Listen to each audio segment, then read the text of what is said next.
You're listening to an Airwave Media Podcast. Feel like who art Ed? We'll try to slice it. Who art it? Mr. Wood art Ed me. Good. Either way, it's ambiguous. It works on so many levels. I know. That's off to a great start. Welcome to Who Arted, weekly art history for all ages. I'm your host, Kyle Wood, and today, since it is springtime, almost the end of the school year, it is a busy time for everyone, and I'm going to be doing some TLDR mini episodes, giving you a quick overview and a few fun facts about a different artist and artwork. Today, we're not focusing on a single artist, but rather an architectural marvel, the Alhambra. The Alhambra is a palace and fortress complex located in Granada, Andalusia, Spain.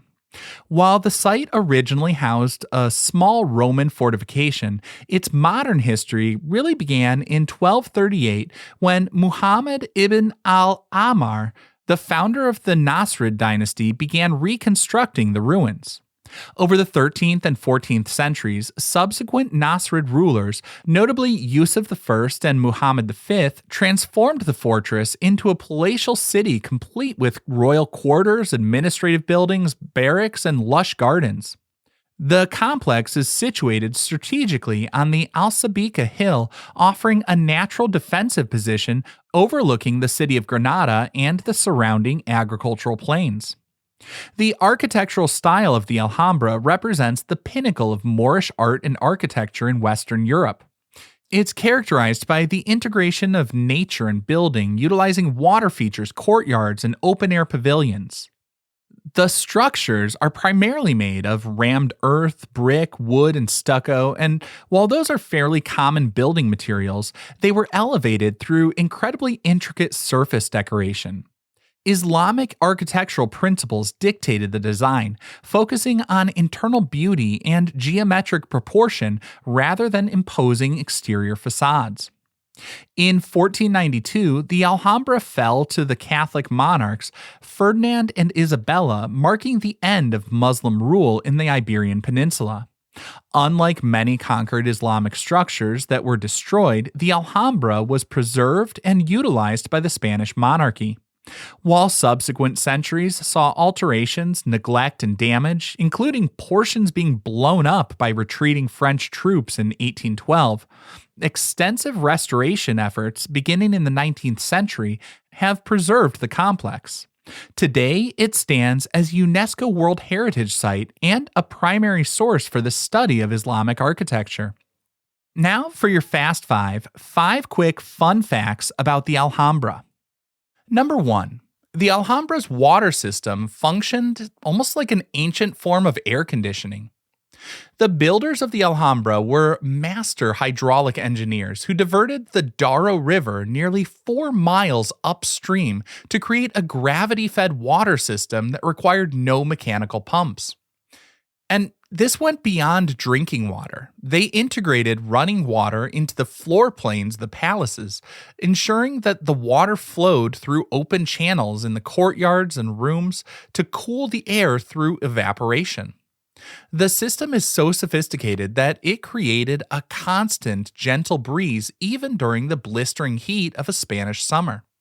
By combining this water flow with thick walls and strategically placed windows near the ceilings to vent hot air, they maintained a comfortable indoor temperature all year round. It's a brilliant example of passive cooling design that modern architects still study today for sustainable building practices. Number 2. The famous Dutch artist M.C. Escher found his greatest inspiration on the walls of the Alhambra. Before he became world famous for his impossible staircases and mind-bending drawings, M.C. Escher visited the Alhambra in 1922 and then again in 1936. He became absolutely obsessed with the geometric tile work known as tessellations. He spent days copying the interlocking patterns of the Moors, which featured repetitive motifs that fit together perfectly with no gaps or overlapping. This visit changed the trajectory of his art forever. He moved from landscapes towards regular division of the plane, and that largely defined his career. I think it is worth pointing out that while he was inspired by the tessellations he saw in the Alhambra, Escher's work was quite different. The Alhambra artists used abstract geometric patterns to avoid depicting living beings. This was to fit in with the religious beliefs in the Islamic faith, but Escher took their mathematical grid concepts and transformed them into interlocking birds, fish, and lizards. Still, while a lot of the specific details and subject matter may be different, you can definitely draw a direct line from the walls of this 14th century palace to the famous posters found in college dorm rooms everywhere today. Number 3.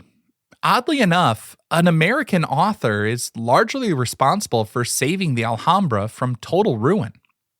By the 19th century, the Alhambra had fallen into severe disrepair. It had been used for barracks for Napoleon's troops and later inhabited by squatters, thieves, and just wandering animals. It wasn't until the American writer Washington Irving, famous for The Legend of Sleepy Hollow, moved into the palace in 1829 and wrote his collection of essays, Tales of the Alhambra, that the world took notice again. Irving's book romanticized the crumbling fortress and captured the imaginations of readers across Europe and America. This helped to spark a wave of tourism and international interest. The newfound fame for the building led local authorities to start clearing out the squatters and begin massive restoration projects to save the site. And now today, there's a statue of Washington Irving near the entrance to the palace to honor his contribution to preserving this World Heritage Site. Number 4. The Fountain of Lions originally was no ordinary fountain, it was a precise water clock. The centerpiece of the Palace of Lions is a stunning alabaster basin supported by 12 white marble lions, but in its original design, it was more than just a decoration. Historical accounts suggest that the fountain functioned as a water clock where water would flow from the mouth of a different lion depending on the hour of the day. This required an incredibly complex balance of water pressure and tank engineering that has actually been lost over the centuries. When later restorers tried to understand how the system worked and dismantled the parts of the hydraulic mechanism, they actually couldn't figure out how to put it back together to maintain the clock function. Now the water flows from all 12 lions simultaneously, which is beautiful, but the secret of that ancient timekeeping mechanism is still a mystery.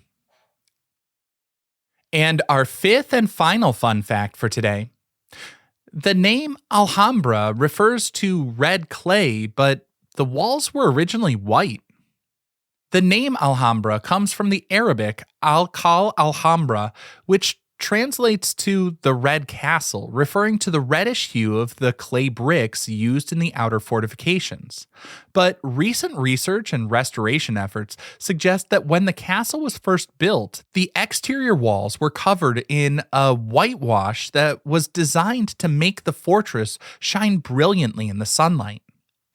Over the centuries, the whitewash eroded away, revealing the red clay underneath and giving the castle its signature sunset orange color we see today. It's just such a perfect irony that the building, famous for being red, even named for being red, was originally designed to be bright white, standing atop the green Sabika Hill. This concludes this week's episode of Who Arted, part of the Airwave Media Podcast Network. If you found this tolerable, please leave a rating or review on your favorite podcast app. You can find images of the work being discussed this week and every week on social media at Who Arted Podcast on Twitter, Instagram, and TikTok, and of course on the website whoartedpodcast.com. Podcast done.